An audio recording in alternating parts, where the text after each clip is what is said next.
চট্টগ্রামের মিরসরাইয়ে ছেলেকে ছুরির আঘাতে হত্যার ঘটনায় অভিযুক্ত পিতা নুরুজ্জামানকে গ্রেফতার করেছে র্যাব। সোমবার সন্ধ্যায় সিলেটের দক্ষিণ সুরমা থানা এলাকা থেকে তাকে গ্রেফতার করে র্যাব ৭-এর একটি অভিযানিক দল। এ সময় অভিযান চালিয়ে একই এলাকার একটি আবাসিক হোটেল থেকে নুরুজ্জামানের দ্বিতীয় স্ত্রী আনোয়ারা বেগমকেও গ্রেফতার করা হয়। মঙ্গলবার সকালে এই বিষয়ে প্রেস ব্রিফিং করে র্যাব ৭, যেখানে প্রকাশ্যে আসে হত্যার পিছনের মূল রহস্য। মূলত নুরুজ্জামানের দ্বিতীয় স্ত্রীকে নিয়ে বাড়িতে এলে শুরু হয় পারিবারিক কলহ।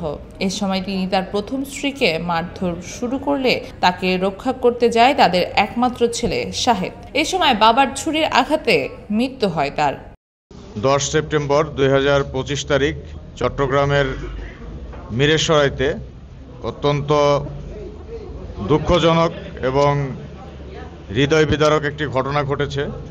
একজন বাবা পারিবারিক কলহের জের ধরে তার নিজের ছেলেকে হত্যা করেছে।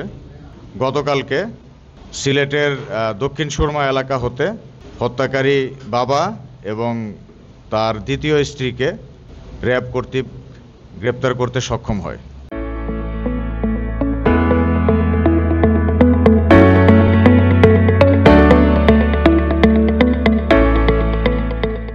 নিহত শাহেদ চট্টগ্রামের একটি বেসরকারি বিশ্ববিদ্যালয়ের ইঞ্জিনিয়ারিং বিভাগের শিক্ষার্থী ছিলেন। এই ঘটনার পর থানায় মায়ের দায়ের করা হত্যা মামলায় আসামি করে অভিযুক্তদের আদালতে প্রেরণ করা হয়েছে। ডেস্ক রিপোর্ট, একান্ত টিভি।